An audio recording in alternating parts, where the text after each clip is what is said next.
나를 찾아가는 50번의 질문의 첫 번째 주의 강의가 핵심이 내주하심이에요. 기독교의 가장 큰 신비 중에 하나를 말하라고 한다면 그것은 당연히 그리스도께서, 성령 하나님께서 내주하시는 겁니다. 하나님께서 내 속에 들어오시는 사건 말이죠. 성령 하나님께서 내 안에 계십니다. 여러분 잘 생각해 보세요. 하나가 다른 하나 안으로 들어가려면 A는 B보다 같거나 작아야 돼요. 그래야 A가 B 속에 들어갈 수 있다고요. B가 크면 어떻게 들어가겠습니까? 근데 사실은 같아도 안 돼요. 부피의 법칙 때문에 그래요. 컵이 똑같은 컵 두 개 있으면 한 컵이 한 컵 안으로 담기지 않아요. 그래서 이론적으로는, 수학적으로는 A가 B보다 작거나 같다라는 말이 성립이 되지만 실제는 반드시 B가 A보다 작아야 그 속에 들어갈 수 있습니다. 그런데 하나님은 영원만큼 크신 분이잖아요. 근데 그분께서 내 속에 들어온다라는 자체가 이미 수학적 공식을 깨버려요. 우리의 개념을 뛰어넘는 공식이에요. 그래서 이것을 신비 중의 신비, 기적 중의 기적, 은혜 중의 은혜라고 말을 하는 겁니다. 어떻게 크신 분이 작은 우리 속에 들어올 수가 있습니까? 그것이 가능한 이유는 단 하나입니다. 큰 것이 작은 것 안에 들어오기 위해서 스스로 작아지는 방법밖에 없어요.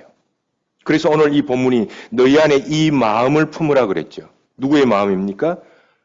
주님의 마음, 성령 하나님의 마음이니 그는 근본 하나님의 본체시나 하나님 자리에 있지 아니하시고 7절 오히려 자기를 비워 종의 형체를 가지사 사람과 같이 되었다. 스스로 낮아지신 겁니다. 할렐루야.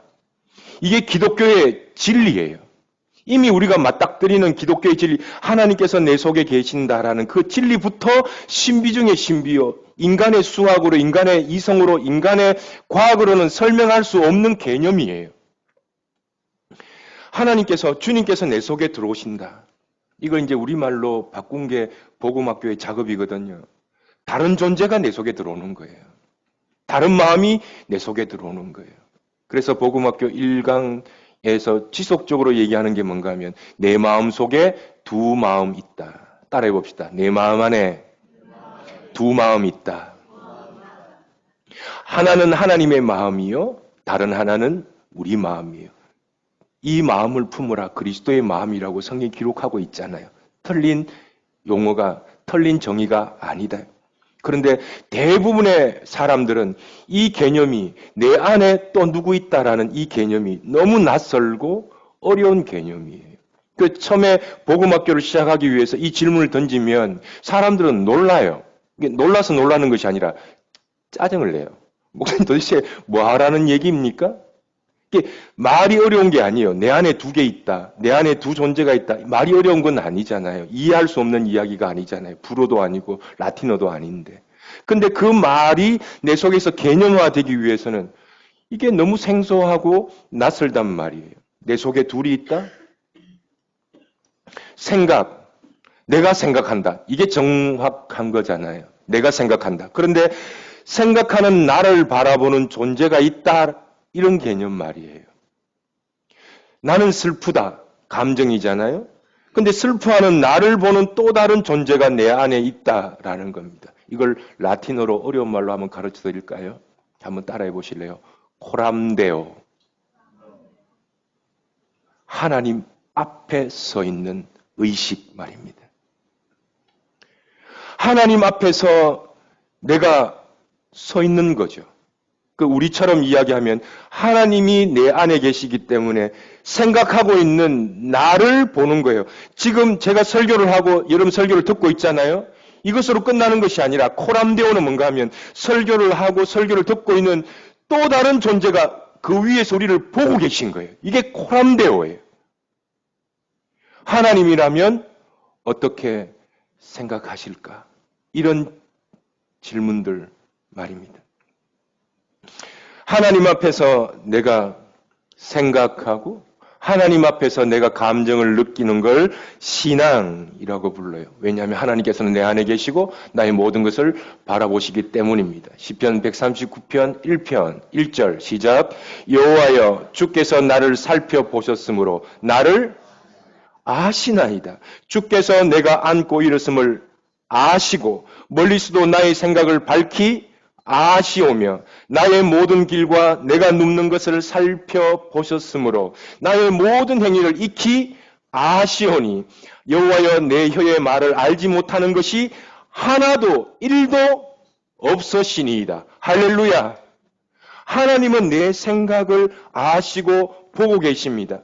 그럼 우리 복음학교처럼 이야기를 하면 내가 생각을 하죠. 생각하고 있는 나를 보시는 또 다른 존재를 생각하는 겁니다. 여기서 신앙이 열리기 시작합니다. 여기서 하나님을 만남과 하나님의 대화의 언어가 열리기 시작합니다. 아이가 태어나면 언어를 모르잖아요. 엄마 아빠밖에 모르잖아요. 그러나 어느 순간 엄마의 단어, 아빠의 말을 배우기 시작하면서 대화 언어가 열려요. 하나님과 우리의 언어는 이런 거 언어입니다. 오늘날 많은 교회들이 안타까운 사실은 성령께서 내주하신다라는 사실은 신학적으로 성경 공부를 통해서 너무 잘 알고 있어요. 근데 뭐 어쩌라고? 그게 어떤 건데라고 물으면 거의 대부분의 성도들이 이야기를 못해요. 그 뜻을 몰라요. 실제로 동행하고 그분과 대화한다는 것을 너무나도 낯설게 여기고 하나님이 내 속에 계시고 우리 속에서 우리 모임의 제일 중요한 분은 하나님이신데 하나님과 대화할 줄을 몰라요. 내주하심을 우리는 알고 있죠. 성경 공부를 통해서 배웠어요. 또 어떤 분들은 신학을 통해서 배웠습니다. 그런데 내 속에 다른 존재 있다라고 말하면 이상하게 생각합니다. 이게 역설이에요. 내 속에 하나님이 계신다고 말을 하는데 그럼 우리 속에 둘이 있다라고 말하면 낯설어합니다. 그래서 교회 밖에서 교회를 향하여 뭐라고 이야기하는가 하면 특별히 개신교를 향해서 인간에 대한 이해가 무지의 극치라고 말해요. 여러분, 우리가 나 자신을 모르면 하나님을 모르는 거예요. 왜냐하면 하나님을 섬기는 나의 주체가 없는데 어떻게 객체를 사랑할 수 있어요? 하나님과 대화하고 동행하는 그 실체, 그게 뭘까요? 그래서 복음학교는 질문을 그렇게 던집니다. 내가 아닌 것이 있습니다. 내가 나로 살아가는 것 같지만 내가 아닌 것이 있습니다. 라는 겁니다. 대통령이 다른 나라를 방문했습니다. 그러면 그 나라 총리가 나오면 결례예요. 대통령이 가면 대통령이 나와서 맞이해야 예의가 됩니다. 대통령 정도가 아니라 하나님이 나오신다면 그 자리에 누가 나가야 될까요? 내가 나가야 합니다. 그 주님의 별명은 I am who I am. 주어 동사밖에 없는 단어예요. 나는 나다예요. 하나님 존재 그 자체예요. 그럼 우리가 하나님 앞에 나아갈 때 내가 나를 닮은 나의 업적, 나의 행위가 아니라 Here I am, 나를 드리는 겁니다. 그런데 내가 아닌 것을 보내면 얼마나 큰 신뢰, 결례가 되겠습니까? 조금 예를 들어 볼까요? 기도에 나를 담지 않으면 기도의 형태는 기도죠. 그러나 기도의 내용에 내가 없으면 하나님 기도받지 아니하십니다. 예배 형태는 제물을 드리고 받는 그 예배 형태죠. 그러나 하나님께서 받으시는 제물은 예배 드리는 것 아니에요. 나를 드리는 거예요. 여러분 이 단어가 말장난 하자는 게 아니에요. 예배를 드리는 게 아니에요. 나를 드리는 걸 예배라 그래요. 똑같은 예배의 형태지만 나를 드리지 않으면 하나님 받지 아니하세요. 그래서 예배는 드리는 것이 아니라 살아내는 것이다. 동행, 그분 앞에 거하는 걸 예배라고 부릅니다. 일주일에 한 번 드려지는 이 시간은 우리 삶의 고백일 뿐이에요. 근데 우리는 예배라고 말할 때 예배 가자 이렇게 말하잖아요. 그 말부터가 우리는 신학적으로 우리를 흐리게 만드는 단어들이에요. 예배 드리러 가자. 누가 예배를 드려요? 내가 있고 드리는 예배가 따로 있나요? 아니요. 내가 없이는 어떤 걸 드려도 하나님은 받지 아니하세요. 그래서 하나님은 누구를 받으세요? 재물을 받으시는 게 아니에요. 나를 받으시는 거예요. 할렐루야. 진짜 나로 삶을 살아내는 것을 예배라고 부르는 겁니다. 근데 우리는 나 아닌 것을 들고 가죠. 나 아닌 것으로 살아가죠. 하나님은 내 안에 나와 대화하고 싶어 하십니다. 그런데 나 아닌 것으로 대화하려고 하고 날 닮은 인형 내보내고 내가 했던 나에 관한 것으로 하나님 앞에 내어보내죠. 나는 하나님 앞에 나아가지 않아요. 처음에는 바울도 이 사실을 잘 몰랐어요. 그래서 바울도 굉장히 당혹했습니다. 내 안에 새로운 법이 있네. 내 안에 새로운 마음이 있네. 굉장히 많이 놀랐습니다. 바울뿐만이 몰랐겠습니까? 대부분의 사람들이 잘 몰라요. 나면 나지. 진짜 내가 따로 있고 가짜 내가 따로 있단 말인가. 생각도 내 것이고 감정도 내 것인데 내 것이 아니라니 어려워하는 거예요. 개념이 어렵다는 거예요. 여러분 살다 보면 거울에 비친 내 모습이 싫어질 때가 있습니까? 없습니까? 거울에 비친 내 모습이 싫어질 때가 옵니다. 내 이름이 싫고. 내 이름이 이성대가 뭐야? 빌 게이츠면 얼마나 좋을까? 내 직업도 싫고 어느 날 모든 관계가 싫어지고 실패하고 내가 했던 모든 것들이 무의미하게 여겨질 때가 옵니다. 저 역시도 여러분들과 동일하게 그런 시간이 있었고요. 그런 시간에 저는 제 머릿속에 수많은 질문들이 있었습니다. 삶이 무너지고 이제 목회를 관둬야 되겠다라고 생각할 때가 있었죠. 그리고는 주님이라고 부르는데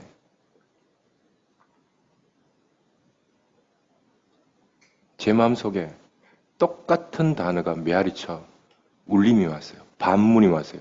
주님? 이렇게 해요. 야호 하면 야호 이렇게 나오면 안 되잖아요. 그건 다른 존재잖아요. 제가 주님 이렇게 마음속에 진짜 목회를 관두려고 주님 이렇게 불렀는데 제 마음속에 울려오는 반문이 주님?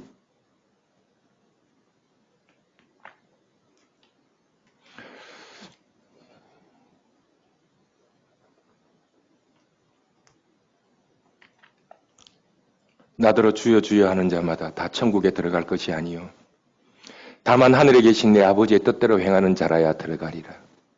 그날에 많은 사람이 나더러 이르되 주여 주여 우리가 주의 이름으로 선지한 노릇하며 주의 이름으로 귀신을 내어 쫓아내며 주의 이름으로 많은 권능을 행하지 아니하였나이까 하리니 그때 내가 그들에게 밝히 말하되 내가 너희를 도무지 알지 못한다. 제가 선지자인 줄 알았거든요.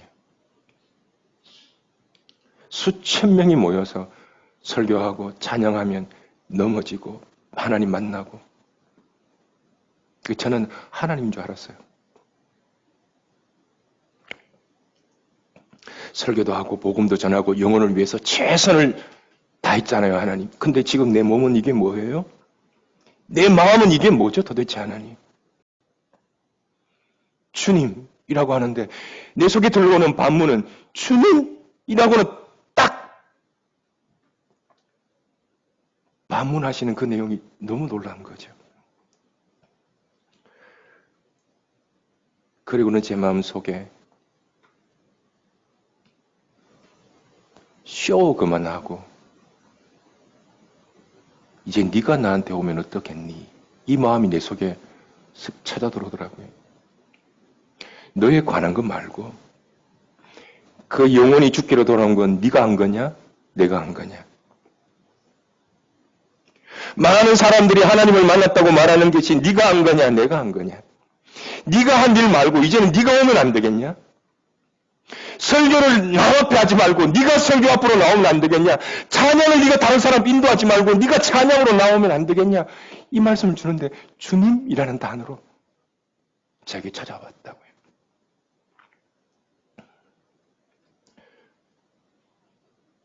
저에 관한 것 말고요. 저 이상된데요. 제 이름이 없어도 저는 존재할까요? 안 할까요? 존재합니다. 내 이름도 네가 아니다. 목사도 네가 아니야. 제 속에 질문들이었습니다. 너 말고도 목사 많잖아? 너 집에 가면 목사야? 아빠잖아. 그래도 너는 존재하지. 목사도 너가 아니야. 이 생각은요? 생각도 네가 아니야. 감정은요? 감정도 네가 아니야. 그럼 나를 어떻게 설명해요? 설명해봐. 어떻게 해요? 설명해봐. 어떻게 해요? 라고 말하는데 제 속에 설명할 수 없는 나를 만난 거예요. 나는 내가 아닌 것들로 그렇게 설명하려고 살았구나. 제가 신학 처음 했을 때 나는 목사라는 걸 이렇게 자랑스럽게 얘기했어요. 두 번째, 꼭 이 말을 이제 친한 사람들한테는 덧붙였단 말이에요. 내가 얼마나 다른 대학교도 가고 좋은 걸 선택할 수 있음에도 불구하고 목회의 길을 간다는 얘기를 계속 하는 거예요. 그 제가 왜 이렇지? 옛날에 설교도, 전도도 그렇게 했다니까요. 사실 제가 이게 목사할 사람은 아닌데, 이러면서 이제 막 선도하는 것 같은 느낌이 드는 거죠. 내가 왜 다른 걸 선택할 수 있는, 난 인생에 실패해 본 적이 없어요. 이런 나의 과거로 나를 설명하려고 하지. 어떤 사람은 대학, 어떤 사람은 돈, 어떤 사람은 자기의 미모, 자기가 가진 어떤 것. 왜 그걸로 자기를 자꾸 설명하려고 하지? 그건 자기 자신이 아닌데. 옛날에는 여러분 미국에 오시는 분들이 여러분 대충 오신 분이 아니잖아요. 한국이 5% 속에 들어오신 분들이 미국 태평양을 건너올 수 있어요. 얼마나 한국 분들을 미국 오고 싶어 하는데 아직까지. 근데 옛날에 목사님들이 미국 유학 오면 한국에서 큰 게 청빙받고 그 인기가 많았잖아요. 미국 유학했대 이러면요. 하와이유 한마디만 해도 사람들이 와우 하고 그러잖아요. 어떤 목사님이 미국이 유학을 했습니다. 근데 설교 때마다 이 유학했던 사실을 너무 얘기하는 거예요. 하나님께서 나를 유학 중에. 처음에는 이제 좋아하시다가 너무 자주 들으니까 짜증나는 거예요, 성도들이. 모세가 유학을 갔죠. 그럼 또 이제 모든 걸 유학으로 이렇게 연결을 하는 거예요. 그래서 당위를 하면서 목사님, 성도들이 다 싫어한다. 설교 시간에는 그 제발 하지 말아달라 하니까 목사님 깜짝 놀랐죠. 설교 시간에 이제 못하는구나. 언제 하지? 이제는 우리 주 예수 그리스도의 은혜와 설교 때는 못하고 성부와 성자와 성령 내가 유학할 때 지켜주셨던 것처럼 사람은 자기가 자기를 소개할 때 자기 내세울 만한 걸 소개해요. 내가 왜 목사가 된 줄 알아요? 다른 걸 선택할 건 많은데 저는 호텔 경영하고 싶었거든요. 근데 이 일을 갔다고요. 이 얘기를 왜 하냐고요. 보상심리? 억울함? 제 속에 억울함이 있다는 사실을 알았습니다. 여러분은 어떻습니까? 하나님은 I am who I am. 나의 자신의 존재로 우리에게 나아오셨거든요. 우리가 나아갈 때는 자포 다 떼고 목사 다 떼고 나의 존재로 하나님 앞에 나아가는 겁니다. 내가 나를 설명하려고 했던 그것이 나의 두꺼운 껍질이에요. 내가 아닌 건 이 설명이 안 되는 거죠. 그러니까 이번 첫 번째 복음학교 첫 번째 질문이 나를 소개해봐요 하니까 그날 저녁에 질문이 제일 많았습니다. 너무 어려워요, 목사님. 이거 할 수 있을까 모르겠어요. 이 얘기였습니다. 목적은 뭡니까? 설명 안 되는 나를 한번 만나보라고. 여러분, 내가 나에 관한 것 떼버리면 설명이 안 돼요. 그런데 어떤 일이 발생하는 줄 아십니까? 할 말을 잃어버려요. 할 말을 잃어버려요. 사람들이 세례 요한에게 찾아와서 이렇게 묻습니다. 네가 엘리야냐? 라고 물었더니 세례 요한은 곰곰이 생각하더니 I'm not. 아니다. 사람들이 묻습니다. 네가 그리스도냐? 라고 물었더니 I'm not. 아니라.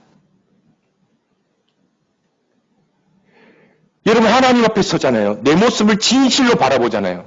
첫 번째 찾아오는 것이 뭔가 하면 마태복음 16장 24절에 나오는데 아무든지 나를 따라오려거든 자기를 뭐 하라고요? 자기 부인이 찾아옵니다. 내가 진실로 하나님 앞에 서고 참 나 자신을 보면 자기 부정이 찾아와요. 이것도 내가 아니네. 저것도 내가 아니네. 내가 아닌 걸 내가 붙들고 살았네. 어떤 것으로도 설명이 안 되네. 여기서부터 신앙은 시작됩니다. 거기에 내가 붙들려 있었구나. 목회를 억울함으로 보상심리로 하니 어떤 보상심리인 줄 아십니까? 제가 목회하면 어머님 병 낫게 해주세요입니다. 제 속에 내가 목회하면 어머님 병 나아야 돼요라는 겁니다.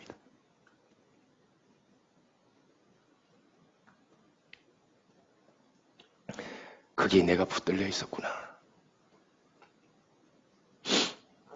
여러분 신앙의 여정 제 손가락으로 설명해 볼게요. 박,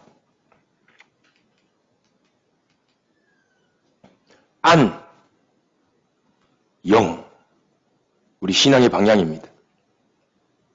많은 사람들은 어디다가 내 삶의 어텐션 고를 바라보는가 하면 밖을 향해서 대부분의 사람들은 밖을 향해서 어텐션 합니다.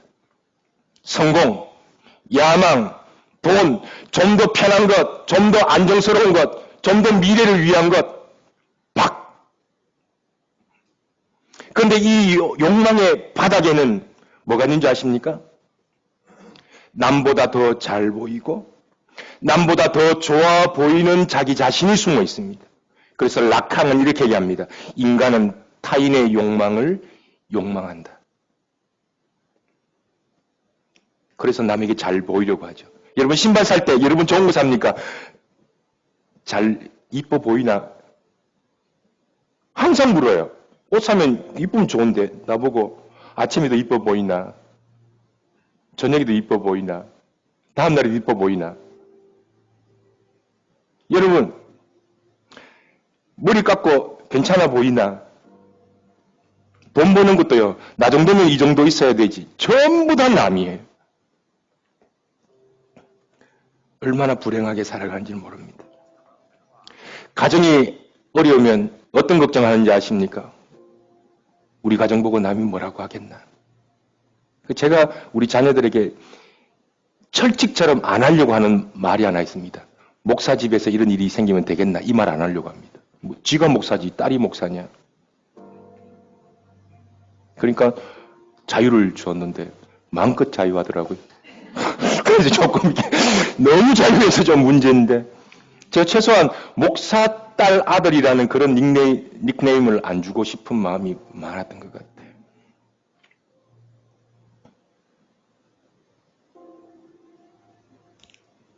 남에게 잘 보이려고 하는 것. 모든 관심은 거기에 있는 거죠. 신앙이란 밖을 향한 나의 어텐션이 이제는 안으로 들어오는 겁니다. 남에게 잘 보이려고 하지 아니하고 나를 잘 보려고 하죠. 내면. 그래서 밖을 향해서 달려갔던 그 걸음을 멈춥니다. 모든 신앙의 모든 구도자, 모든 하나님을 따라가는 십자가의 도를 따라가는 사람들의 공통적인 특징입니다. 가는 길을 멈춰요. 급한 마음을 멈춰요. 그리고는 조용히 자기 자신의 내면을 바라봅니다. 자기 자신을 어텐션하죠. 그런데 자기 자신을 어텐션하면 바라보면 어떤 일이 발생하는 줄 알아요? 이건 될 수 있고 안 될 수 있는 일이 아닙니다. 반드시 되는 일입니다. 어떤 일이 발생하는가 하면 밖을 향했죠? 안으로 텐션하죠? 안을 자세히 보면 내 속에 영을 만나게 됩니다. 저를 따라해 봅시다. 내 안에 두 마음이 있다. 그 바라보시는 영이 이렇게 남에게 잘 보이려고 했다가 나를 잘 보려고 했다가 나중에는 뭘 만나는지 아십니까? 나를 보는 어떤 존재를 만나요. 제 표현을 하면 노란색. 그 하나님이 너무 따뜻해서 저는 노란색이라고 일기에 적었습니다. 경쟁해야 하고 더 잘해야 하고 더 멋지게 보이려고 했던 나를 완전히 옷을 벗겨버리는 거죠. 껍질을 벗겨버리는 거죠. 노란색이니까. 내가 나를 설명하려고 했던 것이 얼마나 부질없는가를 만나게 되는 겁니다. 내 모습 그대로를 바라보시는 노란색, 슬퍼하고 있으면 기뻐해야 하고 말하지 않으세요, 하나님은요. 슬퍼하고 있는 내 모습을 그대로 바라보세요. 그러니까 사람은 동시에, 뇌작용이 동시에 하나를 인식하며 다른 하나를 인식 못한단 말이에요. 그게 뇌란 말이에요. 근데 슬퍼하고 있어요. 근데 동시에 슬퍼하고 나를 보는 하나님을 만나게 되는 거죠. 신비해요. 나를 바라보시는 하나님을 내가 보잖아요. 그때 힐링이 일어납니다. 이 이야기를 구약에는 지성소로 설명하고 신약에는 교회로 설명하고 오늘날 우리에게는 마음으로 설명하고 있습니다. 남들이 뭐라 그러거나 말거나 우리가 어떤 걸 가졌냐 안 가졌냐를 떠나서 우리는 이 하나님과 깊은 대화, 오직 하나님을 잘 설명하고 하나님 내 속에서 잘 기능할 수 있는 그것만 붙들고 갔으면 참 좋겠습니다. 하나님은 살아계십니다. 그 안에 머물 때 노란색 하나님, 제 표현입니다. 신학적인 표현도 아니에요. 누가 말하면 웃을지도 몰라요. 그러나 저 어린 제 마음속에 노란색이었어요. 노란비였어요. 모든 것이 씻어내리는 노란색. 따뜻한 노란색. 나의 모든 존재의 옷을 벗어버리게 만들고 모든 욕심을 내려놓고 그렇게 정신없이 자신을 변호하려고 했던 나를 멈추게 되고 있는 모습 그대로 넌 누구냐? 그렇다고 여러분 남 소개할 때 나는 나다 하면 미친놈 소리 듣습니다. 설명하더라도 나 존재 그대로 아닌 것을 분명히 알고 내가 나에게 집중할 때 내가 그토록 밉다고 생각했던 그 대상도 용서가 되고 그 모습을 바라보시는 또 하나의 존재를 알아버린 거죠. 몰랐어요, 저. 신학하면서도 몰랐어요. 신학적으로만 알았죠. 밖에 있는 대상이 아니라 이제 내 안에 바다. 영원한 바다보다 넓은 영혼을 보게 되는 거죠. 내 속에 바다가 있구나. 밖을 볼 필요가 없구나. 내 속에 산이 있구나. 그 안에서 모든 것을 공급받는 거구나. 코람데오. 모든 은혜가 그곳에서 에덴에서 아담에게 모든 걸 공급했던 것처럼 에덴 동산, 내 속에 산이 있다.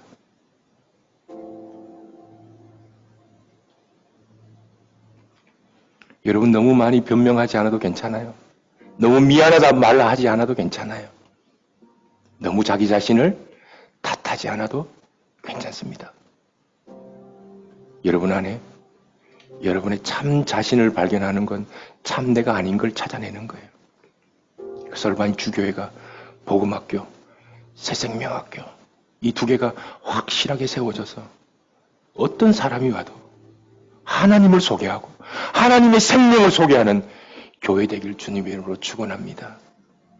모든 은혜가 우리에게 족하다. 이미 우리 속에 바다 있고 우리 속에 산이 있다. 모든 은혜가 여러분 속에 다 있습니다. 그래서 여러분들은 뭐든지 할 수 있습니다. 여러분이 약할 때, 여러분이 부정당할 때, 여러분 스스로가 부정할 때,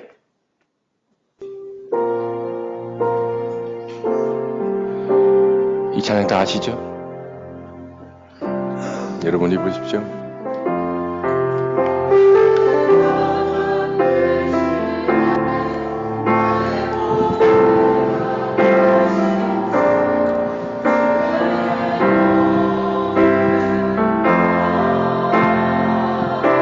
주 안에 있는 복을